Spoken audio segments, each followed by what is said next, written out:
Romania and Bulgaria are ready.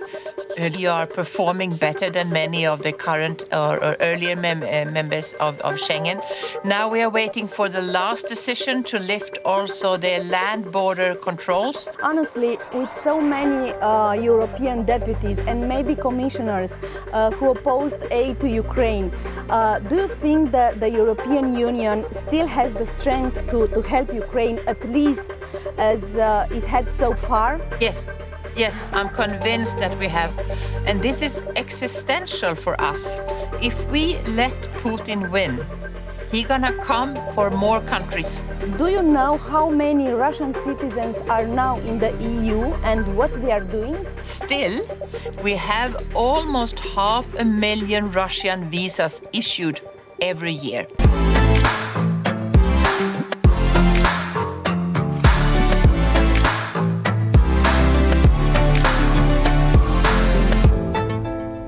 Bună ziua, bine ați venit la o nouă ediție a interviurilor One-to-One la Europa Liberă. Invitata noastră de astăzi este Comisara Europeană pentru Afaceri Interne, Ministra de Interne a Uniunii Europene.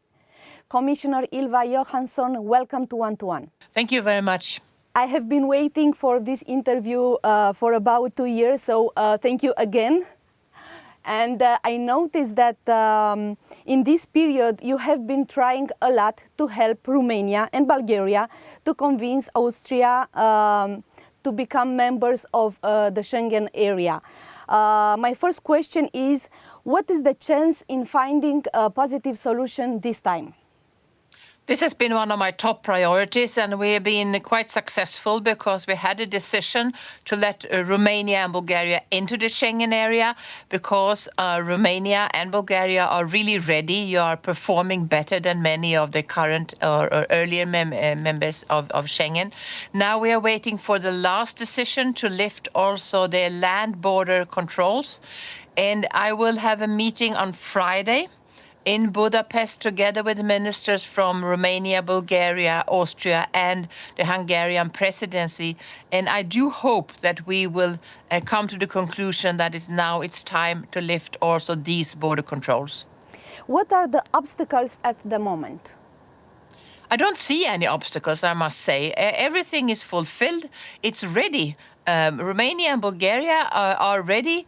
The Schengen area is ready, so I can't see any obstacles. It's time to lift internal border controls now. And I do hope to see this happening before I leave this mandate, and that I do in a few weeks, you know. Can you tell us, please, how tools you might use to convince Austria to change his mind? Let's see where we are and how the discussions will go. But I'm very optimistic, I must say. I'm quite convinced that we will see this happening already this year. Can you please tell us what is the calendar that might work for a final decision? This is one of the things that are going to be discussed on Friday. So I will listen to the ministers, of course, but I have the impression that this is now very close to that we are very close to a decision now. So do you think that we will be able to cross the land border on the 1st of January 2025 without passports between Romania and I think that we are close to a decision, but I can't foresee exact dates today. Austria, Sweden, Italy, Denmark, Norway, Germany have introduced already some border checks. If Romania and Bulgaria enter in Schengen area and with a land border, what will be the advantages be cancelled by these controls? Well, some member states have internal border controls and have had that for quite a long time. We are in close contact with these member states to try to get rid of many of these internal border controls, and we've been successful in some cases, but also to make sure that when they are carried out, that they are less intrusive, so that not checking everybody, but more using the intelligence and the police cooperation to actually target those persons that might impose a risk. Commissioner Ylva Johansson, the second topic in this interview is anti-corruption rules in the EU. And recently you said that you are asking to become a law what you proposed last year. What happens meanwhile? Yes, so first to give you a bit of the context, that corruption is a huge problem also in the European Union, and Europol carried out a mapping of the most threatening criminal networks that are active in the European Union. They mapped more than 800 criminal networks, and we can see from this report that 70% of the criminal networks that are most threatening use corruption. That means that they use the money they get from drug trafficking and other kind of crimes to buy power, to buy murders, to buy access to different areas. And this is a huge threat towards our societies and towards our democracy. And that's why we need to step up our fight against corruption. And that includes also having tougher legislation in place. And that's why I have proposed quite strengthening the legislation when it comes to anti-corruption in the whole EU. And I do hope that the co-legislators will accept my proposal. Do you think that European Union forgotten the fight against corruption? No, we have not forgotten. Actually, we have a lot of focus on this, and we also have the yearly rule of law report that focus on corruption, where we also now have recommendations for member states, and we can see that member states to a large extent are following these recommendations. But I should say that we must do even more. So we are doing a lot, but it's not enough. And we have to understand that our enemies, the criminal networks that are using this, are quite powerful. They have a lot of financial resources, violent resource, capacity of violence. They are infiltrating our legal economy. Almost 90% of the most threatening criminal networks are running ordinary businesses or buying real estate. So we have to understand that they are trying to infiltrate our society, and we have to fight back. And fight against corruption is one important tool to do that. I don't know if you know the situation in Romania, but in the last years, thousands of files have been closed because the justice was not able to finish these files. How do you comment? Yes, this is a problem that is quite common, I should say. That's the reason why I have proposed to really extend the statute of limitation for these crimes in my proposal, because these investigations on corruption are usually very complicated and sometimes also cross-bordered, and involves a lot of different steps, and that could take time. And sometimes you find things in one investigation that will trigger another investigation. And with short statutes of limitation, that could be too short. And we have seen several examples of that. That's one reason why I have proposed to extend them significantly. In Romania, it has become a practice, especially this year. It's an electoral year for big parties, political parties, to pay millions of euros to some newsroom from public funds, and many of these paid production broadcasts do not display that they are a paid show. Does this contravene European legislation and also on freedom of the press and respect for citizens' right to free information? What do you think? I think I cannot really comment on this specific situation, but in general, it's important with transparency. And of course, it's important that to follow the rules and to make sure that people are aware of from where information is coming. But this is nothing that we have been, that has not been highlighted in the recent report on the rule of law. The next topic is the war in Ukraine. We already have 1,000 days of war, and we all notice that there is no longer so much empathy for the war Ukrainian refugee in the EU.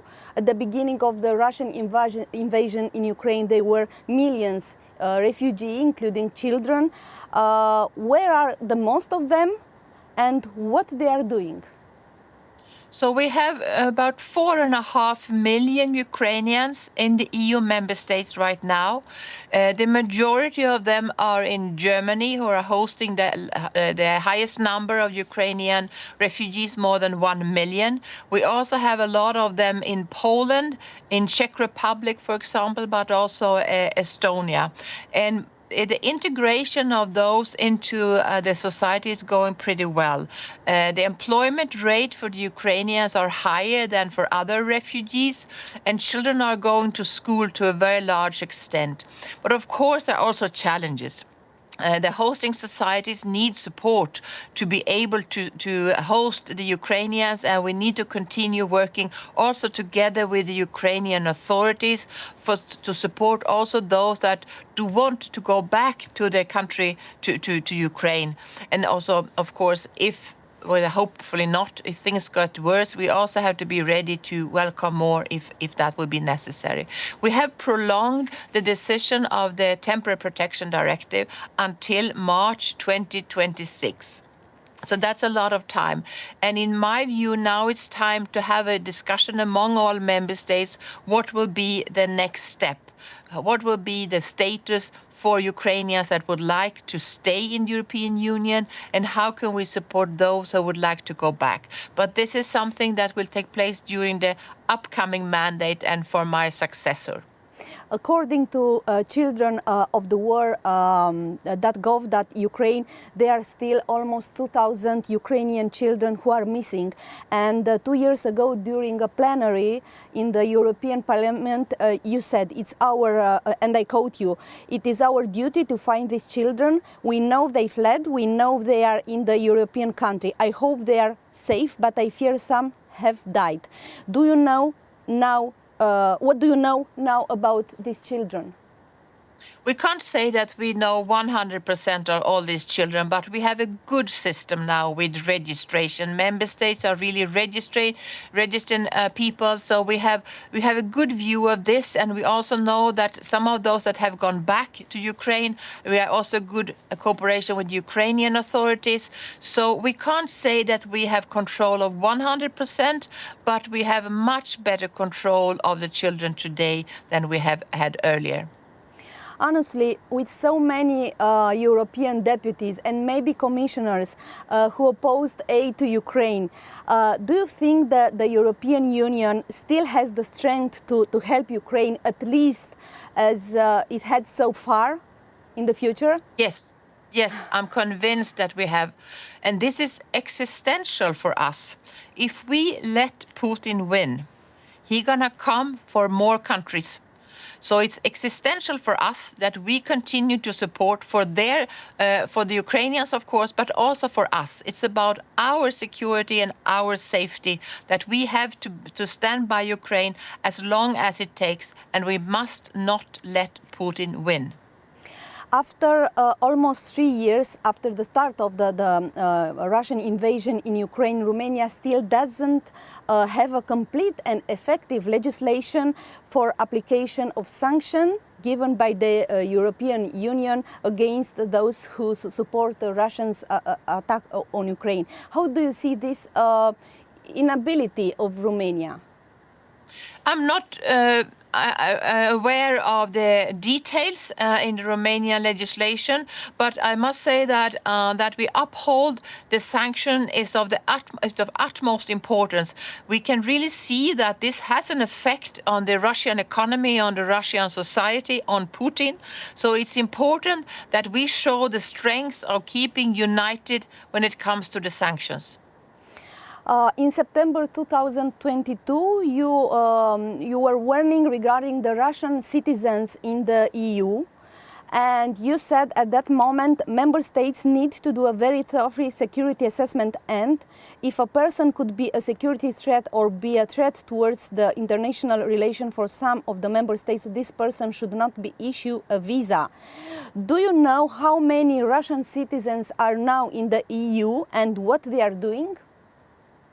No, we don't have details on what everybody is doing, but we can see that the visas for Russian citizens decreased by 90% when we put in these new guidelines, and we ended the visa facilitation regime with Russia. So this had a good effect, but still we have almost 500,000 Russian visas issued every year, even though it's only 10% compared to the situation we had before. And this concerns me.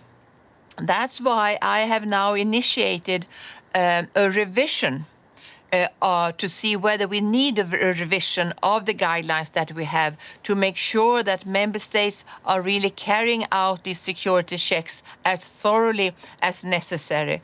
And we had a news just recently of a cable that has been destroyed in the Baltic Sea.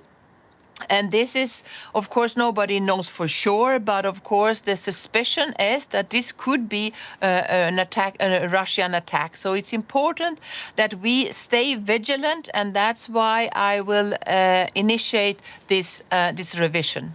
And anyway, there are a lot of official warnings about the occurrence of Russian sabotage and attacks on the EU. My last question is, Commissioner Johansson, how was for you to lead the home affairs of the EU in the last 4 years during the war and during so many crises? It has been a privilege, and I think that I have achieved a lot during these 5 years, but I have to be honest and say it has also been extremely tough, very, very hard work. So it's also going to be a bit of relief to be a free woman. Commissioner Ylva Johansson, thank you so much for this interview. Thank you. Aici se încheie o nouă ediție interviurilor One-to-One. Vă aștept și la ediția următoare. Până atunci vă invit să citiți știrile și analizele de pe site-ul Europa Liberă și de pe conturile noastre sociale.